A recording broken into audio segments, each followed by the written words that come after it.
Washington, D.C. used to have a streetcar, which means they don't have a streetcar anymore.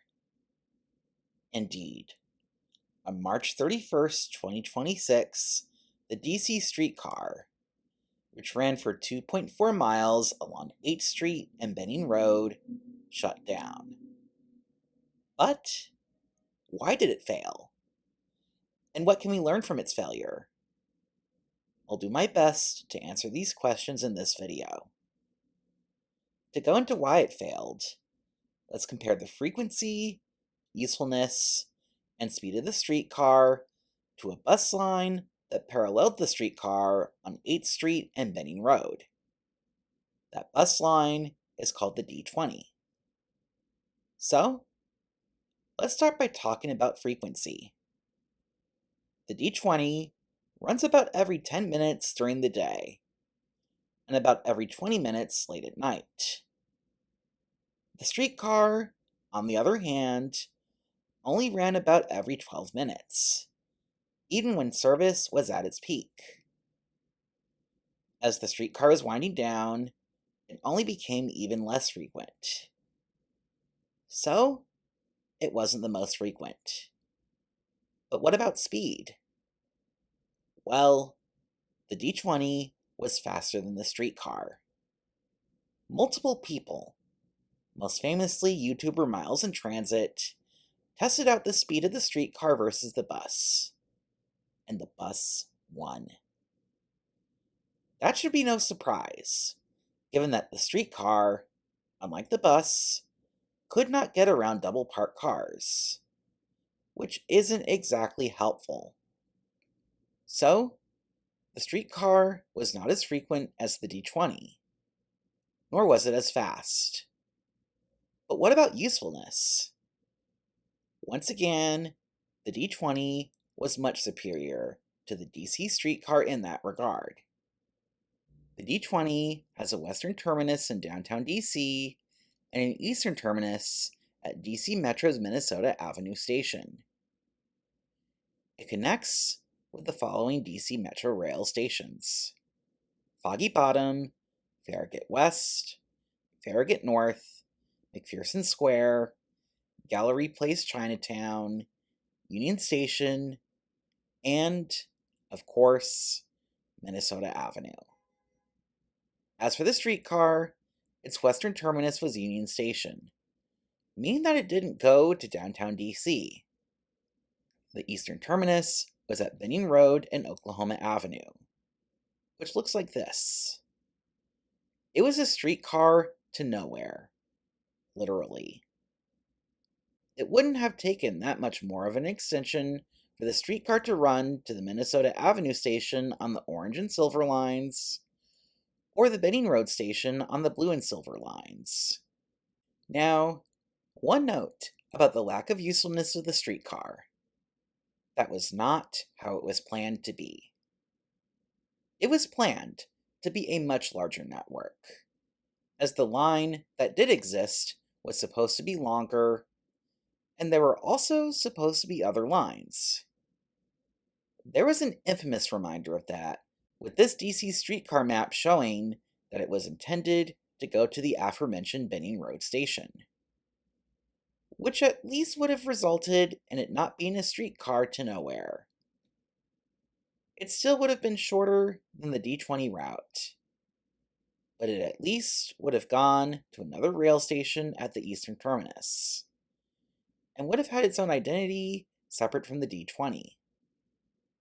Now, the reasons for it not going to the Benning Road stop could make for its own video. But the point is that the line being shorter than it was planned to be definitely undermined the streetcar. So, the streetcar was slower, less useful, and less frequent than the bus route that runs down the same streets. Given those facts, it's no wonder that the streetcar failed. But what can we learn from the streetcar's failure? I think that there are a lot of lessons to learn, but I will give 4 in particular. First, it teaches the importance of seeing a transit project through to its completion. In some ways, the reason the streetcar failed was because it was basically a half-finished project. The segment that was open ran 2.4 miles. And if the streetcar extended to the Binning Road DC Metro station, then the line would have extended another 2 miles. So, if it extended through this whole path outlined in this map, well, it would have been nearly twice as long, and significantly more useful, thus meaning that the streetcar might not have closed. But because the streetcar was only partially finished, it meant that the line didn't extend long enough to build a large constituency. Which brings us to the second lesson, which is that whenever you build a starter line for a transit system, it's important for that starter line to reach a large number of people. That way, you can drum up support for not just the starter line, but for future lines of that system. Unfortunately, due to the short length of the streetcar line, and the fact that it was literally a streetcar to nowhere, you didn't have that sufficiently large constituency. If anything, because of the slow service on the streetcar, you had a potential constituency base that was lost and just decided to take the bus instead. Here's the third lesson. If you're going to build at-grade rail trackage, you need a way to keep other obstacles from obstructing the rail trackage. Obstacles such as double parked cars, for example. You can't always change human behavior, but you can take steps to prevent rail lines from being victims of human behavior. If such steps were taken with the streetcar, then maybe it would have been a little faster and a little better used.